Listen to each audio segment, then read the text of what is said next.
Hello everyone, and welcome back to Scary Interesting. In this video, we're going to go over two terrifying cave stories. One of which took place in one of the largest systems on Earth, and in the other, something disturbing happened deep inside the cave that remains a mystery to this day. As always, viewer discretion is advised.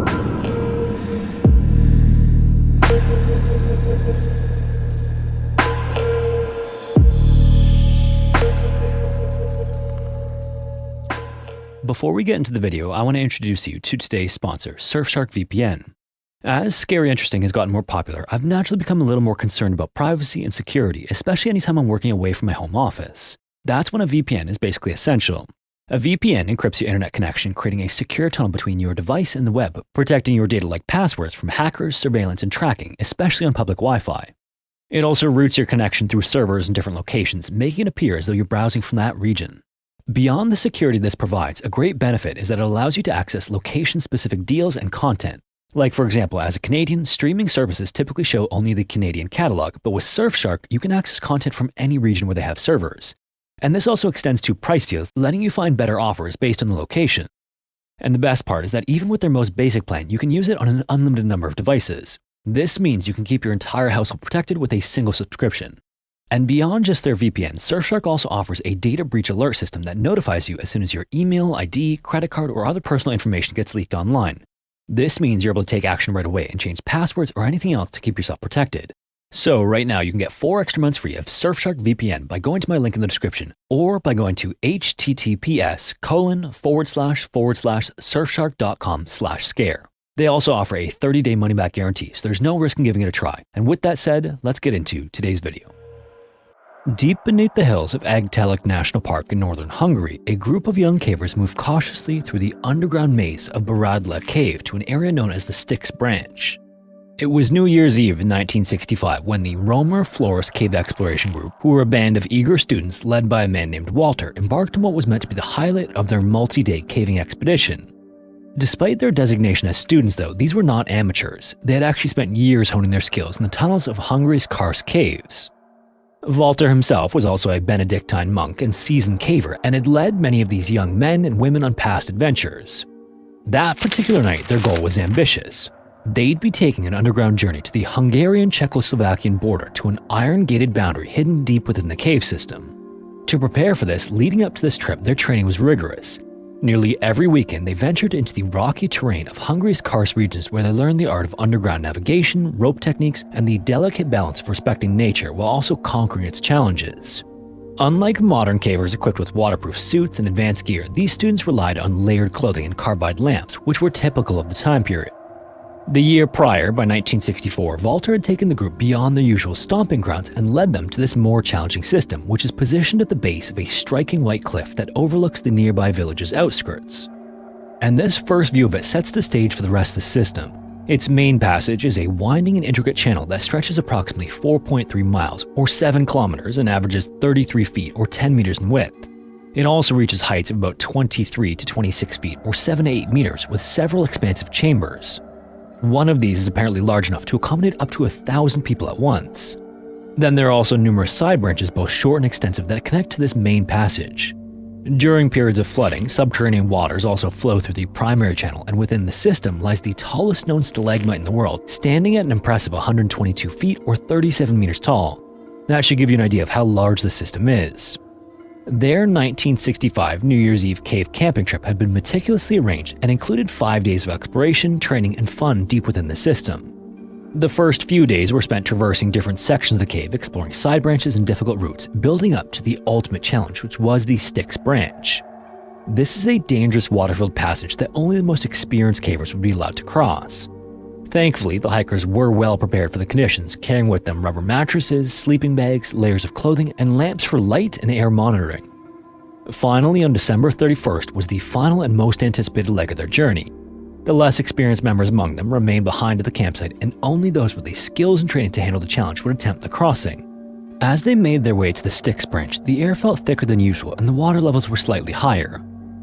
Walter set the pace while the others followed along in careful succession. Behind him, each caver was mindful of their footing, aware that any misstep could send them into the freezing water, although in a little while that wouldn't matter anyway. The greatest challenge lay in the lower siphons, where there are 3 constricted sections where the ceiling dipped so low that the group had to submerge themselves partially in the water to pass through. When they reached it, one by one, they ducked into the cold water and felt the breath get sucked out of them. Even for experienced cavers, these crossings were a moment of tension, but they knew how to control their breathing and keep their lamps from flickering out in the damp air. After the final siphon, they reached a stretch where they could finally stand upright again, and the iron gate marking the border between the 2 countries was not far ahead. This rusted barrier stood at the farthest edge of their journey, and a couple of minutes later, they had made it. Once there, the group paused to celebrate. Someone pulled out a flask of palinka, which is a fruited brandy and a staple of Hungarian culture. They then even began to sing the Hungarian national anthem to celebrate this monumental achievement. But then, as they turned to leave, the first signs of trouble began to surface. Fatigue crept in, muscles ached, and a strange, overwhelming exhaustion settled over them. At first, it was just one of them, then another, and it was clear something was terribly wrong.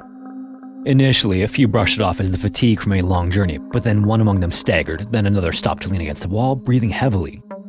Finally, one student was the first to say it out loud, breaking the silence to say that he needed rest.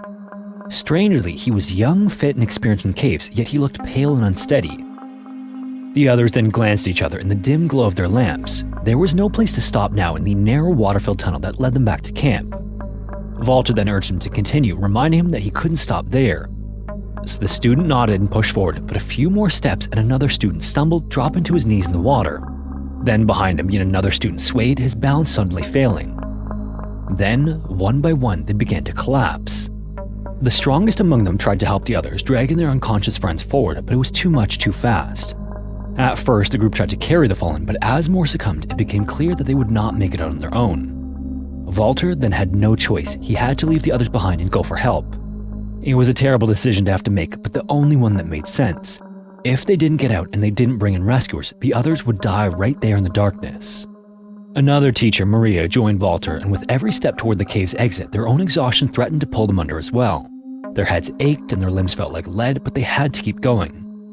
Finally, they emerged into the frigid night, stumbling toward the Egtelic tourist lodge, where they heard laughter and music from the New Year's Eve celebrations.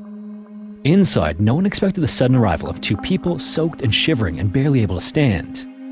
Walter and Maria then burst into the lodge, their faces pale and their words frantic and slurred.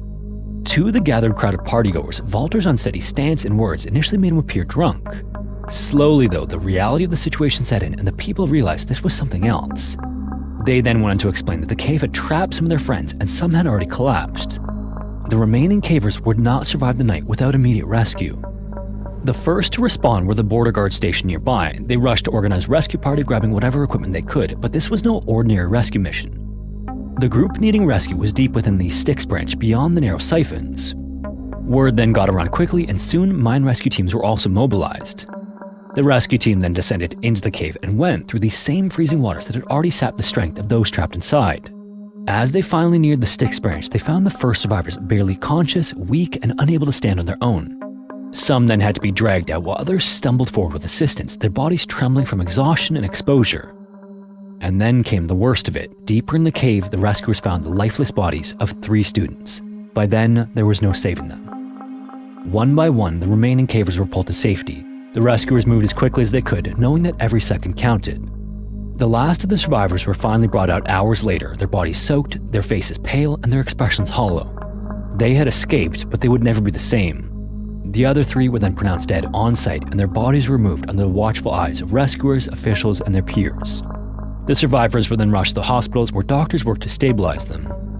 As the news spread, shock and grief settled over Hungary. This was no ordinary accident, and something had gone terribly wrong inside Bradla Cave, but no one could say yet why.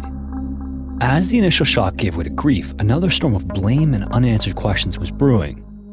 From the start, there was no clear explanation for what had happened inside the Styx branch that night. Hypothermia was listed as the official cause of death for the 3 who lost their lives, but that alone didn't explain why so many of the members of the group had collapsed so suddenly. It was contemplated that maybe the higher water levels reduced oxygen in the passage. However, the team had relied on carbide lamps, which served as indicators of air quality, but no one recalled their flames weakening or flickering out. Others speculated that exhaustion and prolonged exposure to the frigid water had been too much, but that didn't seem to make much sense either.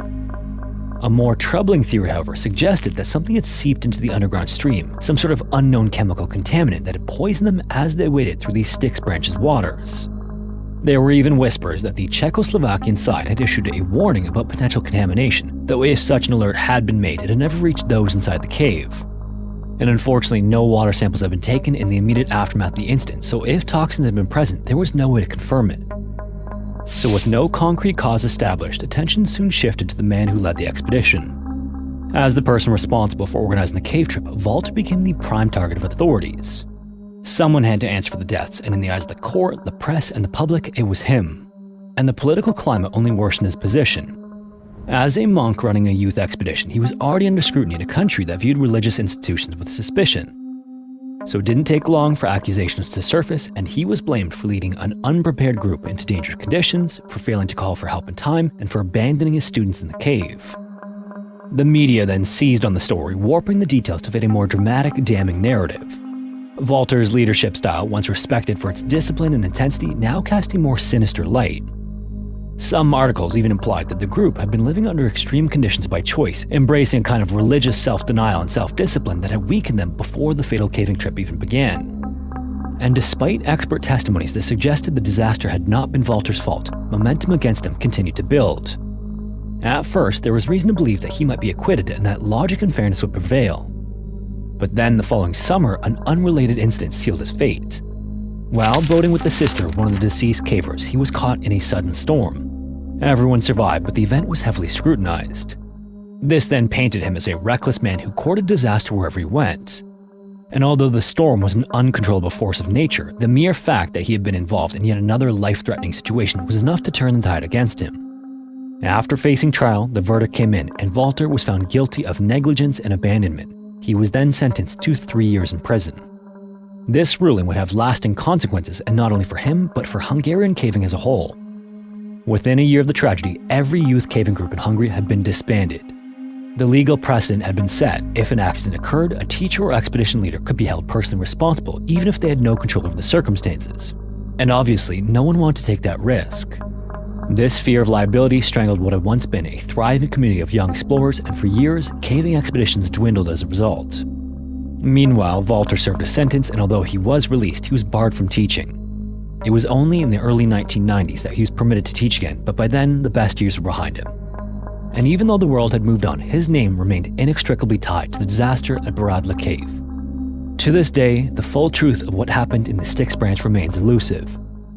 Theories persist, including oxygen depletion, exhaustion, and toxic contamination, but with no physical evidence left to examine, they remain just speculation. The air inside Chambers-Leone was damp, cool, and thick with the smell of earth and stone, and the low murmur of distant water that echoed through the tunnels was broken only by the occasional clink of climbing gear and the muffled conversations of cavers preparing for their descent. Somewhere within this vast underground labyrinth, 25-year-old Christopher Yeager sat across from Jim Smith, listening but not really listening. Jim, who was an elite caver with experience in some of the most treacherous systems on Earth, had seen this all before. For 30 minutes, he tried to drill into Christopher's head just how dangerous the expedition ahead truly was. During this conversation, Jim spoke of the cold, the exhaustion, and the relentless physical and mental strain of spending days underground with no natural light and no easy escape. He explained how every piece of equipment had to be handled with precision, or how a simple oversight could mean death. However, Christopher, nodding along, didn't seem to grasp the gravity of the situation. He had only been caving for 2 years, which was barely enough time to understand the basics, let alone the complexities of a cave like Cheve. And he had come prepared, or so he believed, with a 55-pound pack for what he intended to be a 7-day stay. To the others, it was immediately clear that this load was excessive. Carrying that much weight through the cave's vertical drops and narrow passages would be punishing. Jim then gave Christopher one last hard look and warned him that this was not the place to mess around. Cheve Cave is hidden beneath the rugged Sierra Juarez Mountains in Mexico and is unlike almost any other place on Earth. It was first discovered in the mid-1980s by Bill Farr and Carol Vesely, and it was quickly realized that Sistema Cheve was one of the most complex cave systems in existence. By 2023, explorers had mapped more than 55 miles or 89 kilometers of twisting passages, sheer vertical cliffs, and underground rivers. Its deepest known point stretches nearly a mile or 1,500 meters below the surface, making it the second deepest cave in Mexico and the Americas and the 11th deepest in the world. Scientists believe, however, that even that depth may not be its true bottom. Unlike typical cave systems, which often end in a terminal sump, which is an impassable flooded passage, Cheve just seems to keep going. In fact, a dye test conducted in 2015 traced water from the main entrance to a resurgence point 8,356 feet or 2,547 meters lower, suggesting that the system could be far deeper than what has currently been explored. And with that much depth potential, Cheve could be the greatest known vertical drop of any cave system on the planet, and reaching the deepest point is not a simple descent. So far, the cave has 35 separate vertical drops, some requiring long, free-hanging rappels into darkness. And for these rappels, more than 2 kilometers of rope has to be carefully set up to reach the known bottom. And beyond just the rope, the deeper you go, the more challenging the logistics become. The air is cool but damp, with temperatures ranging from 46 to 52 degrees Fahrenheit or 8 to 11 Celsius. The walls also drip moisture, and in places, waterfalls cascade down from unseen heights. Then there's also the darkness that you'd certainly want plenty of extra lights to deal with. All of this is to say that even among elite cavers, Cheve demands a level of endurance and caution that few can maintain. The expedition Christopher was part of got underway in late February of 1991 with a group of 13 other cavers. During the first few days, the cavers worked to rig ropes to the 35 vertical drops, and to extend the lifespan of these ropes for repeated use, they were rigged with what are known as rebelays. Instead of descending in one continuous rappel, a rebelay requires climbers to transition at specific points along a drop where the rope is anchored away from the rock. This keeps the rope from rubbing against the walls, but it also requires a bit more of a process for climbers to navigate. When reaching a rebelay, the rope is secured to an anchor, creating a small loop that provides a foothold. At this point, the climber must clip into the anchor and transfer their weight onto it. They then remove their rappel device, reattach it to the next section of rope, step into the loop to relieve tension on the anchor, and detach it from the anchor before continuing to descend. This 6-step process may save climbers from having to constantly replace rope due to wear and tear, but it also adds complexity compared to a single anchored rope. But in any case, as all of this rigging was going on, Christopher remained outside the cave with some of the others, and that was probably just as well. He came down with a bout of diarrhea that sidelined him anyway, so not being involved in the rigging process allowed him a few days to recuperate. This meant that it wouldn't be until March 1st when he was finally well enough to begin the expedition. Around 1:30 that afternoon, Christopher, weighed down by his heavy pack, followed veteran caver Peter Haberland into the cave entrance. And just barely 3 hours into it, his inexperience began to show. At the 4th drop inside the cave, Peter went first and reached the bottom before Christopher started his descent. This drop would be the first rebelay he'd have to negotiate, but not just on this expedition. It would be his first rebelay ever. After he went through the process, he shouted down to Peter that he had been successful. Now, this wasn't the type of thing that required or even merited any celebration, and it actually caught Peter off guard. The two then proceeded ahead afterward to an area known as Saknussum's Well, which signals the start of a series of vertical drops that are wet with falling water. At the first of these drops, Peter went first once again, and as soon as he was safely at the bottom, he called back to Christopher to let him know that he was good to start his descent. As he began attaching himself to the rope though, Christopher made a critical mistake. He failed to properly secure his rappel rack, which is the vital piece of metal equipment that controls descent down the ropes. One mistake saw the device slip from his hands and plummet down into the darkness below, and losing a rappel rack inside a super cave was not just an inconvenience, it was a disaster. Without it, Christopher had no safe way to descend. He was then forced to borrow Peter's equipment to carefully rappel down to where his own rack had landed. Against all odds, he somehow managed to find it, so the two cavers pressed on, navigating through more winding passageways and vertical drops. At one point, they lost the main route and wandered aimlessly for about 45 minutes, searching for a way forward. By the time they got back on the right track and reached their next major obstacle, they had already been inside the cave for 7 exhausting hours. They then reached the first of 2 consecutive rope drops, and once they successfully made it down to the bottom, they'd only be about 30 minutes out from Camp 2, which was their final stop for the day. Just like the previous drops, Peter went first, but even as experienced as he was, it still took him upwards of 10 minutes to make it to the end of the rope at the bottom. On his way down as well, when he reached the rebelay point, he discovered that the loop at the end of the rope was too long. As a result, there was no slack in the rope that would allow him to release the tether. So thinking quickly, he fixed what's known as a foot ascender to himself to climb back up just a few feet so that he'd create some slack in the rope. This was exactly the right thing to do in the situation, and moments later began descending again down to the bottom of a spot known as the 23-meter drop, which was a sheer 75-foot-high cliff. Once his feet were on solid ground, he detached from the rope and moved aside out of the potential fall zone to wait for Christopher. Once he was ready, Christopher carefully set up his own descent. He wore standard climbing gear, which included a seat harness, a lock and carabiner, and his recovered rappel rack. This system was designed to be foolproof, allowing a caver to control their speed as they descended, but before he could begin, he needed to transfer his rappel rack from one rope to another to continue downward. This is when something went tragically wrong. As Christopher leaned back to begin his descent, expecting the tension of the rope to hold him, his body did not stop. Instead, he kept tipping backward the same way you might mistakenly tip too far back in a chair. Somehow in the transfer, Christopher had failed to secure his carabiner that linked his body to the descending rope. This meant he was completely untethered and suspended for only a fraction of a second before gravity took over. Reflexively, he lunged for the rope, but his 55-pound bag of supplies pulled him down like an anchor. In fact, even an expert climber who was unburdened by any backpack would have struggled to stop their fall in that moment. So with no chance to brace, Christopher plummeted. At the bottom, hiding behind a boulder to protect him from any potential rock falls, Peter only heard the sound of rushing air followed by the sickening impact. For a moment, Peter didn't realize what had happened. He hadn't seen Christopher fall, and it had occurred so quickly that Christopher didn't even have time to scream on the way down. Peter then called out to his partner with his voice barely audible over the drip of water and the distant echoes of the cave, but he received no response. Peter then rushed toward the base of the drop, searching the darkness until he saw Christopher lying in a shallow pool of water no more than 3 inches deep. His right side was partially submerged and his face turned slightly into the water. His arms were also stretched forward as if he was reaching for something that had never been there. His right foot was also twisted in a gruesome fashion, rotated a full 90 degrees. Peter also feared a devastating neck or back injury, so he didn't want to move him too much, but he did turn Christopher's face slightly to clear his mouth and nose from the water. This was an instinctive gesture, as if doing so might somehow help, but in his gut, he may have already known that Christopher was gone. With no time to grieve, Peter took off toward Camp 2, which was a 20-minute descent deeper into the cave. When he arrived, breathless and clearly disturbed by what he had seen moments earlier, he found 2 fellow cavers. All he told them was that Christopher fell and no further explanation was needed. The 3 men then gathered emergency supplies, including a sleeping bag and first aid equipment, and rushed back to Christopher's body. When they arrived minutes later, the scene had not changed. They then attempted CPR, with each man taking turns in the dim light of their headlamps, but after 20 minutes, they noticed his eyes and neck were swelling up. One of the men then flashed a pen light into Christopher's eyes, but they were hollow.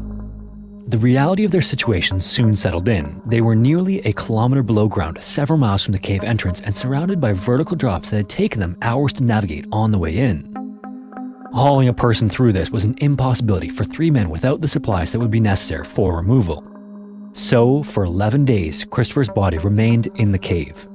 His father and several of his friends flew to Mexico as soon as they received word of the tragedy, and they were explained the situation when they arrived. Getting Christopher out was all but an impossibility, so the expedition's cavers recommended they bury him inside the cave. His family then agreed to this, and Christopher was entombed in the very place he fell. After the burial took place, however, Christopher's family had second thoughts and decided that they prefer to have his body retrieved from the cave. So almost a full year after the accident occurred, on February 8, 1992, a team of Christopher's friends and a group of Polish climbers mounted an unprecedented recovery operation. Using a complex system of ropes and pulleys, they painstakingly retrieved his remains from the depths of Cheve Cave and returned him to his family in Indiana. Experts analyzing the accident later concluded that the cause of his fall was a combination of things, some of which were Christopher's fault and some of which weren't. When Peter ascended the same rope that the accident had occurred on, he found Christopher's rappel rack exactly as it should have been, but the locking carabiner was unlocked. While playing around with the rack and carabiner, Peter demonstrated to investigators what likely happened to Christopher. If a rappel rack is clipped to a carabiner without tension, it can rotate in a way that pushes against the carabiner gate, causing it to open. Once tension is then reapplied, the rack can slip out of the carabiner entirely. It's likely that while suspended at the rebelay, Christopher transferred his rack to the lower rope, but when he lifted himself to create slack and detach from the rebelay tether, the unweighted rack may have rotated, inadvertently pushing the gate open. So as he lowered himself to put weight on it, the rack may have slipped free, and by then it was already too late. Christopher had already impacted the rock below, likely before he even knew he was falling at all. The lesson learned by cavers was clear. In a place as unforgiving as Cheve Cave, experience is not optional. It is the only thing keeping them alive. If you made it this far, thanks so much for watching. If you have a story suggestion, feel free to submit it to the form found in the description. Also, in case you weren't already aware, if you want to listen to the audio-only version of these videos, you can listen wherever you listen to podcasts. Also, if you want to support the channel, consider joining the Patreon or becoming a channel member here on YouTube. Anyways, thanks again, and hopefully I will see you in the next one.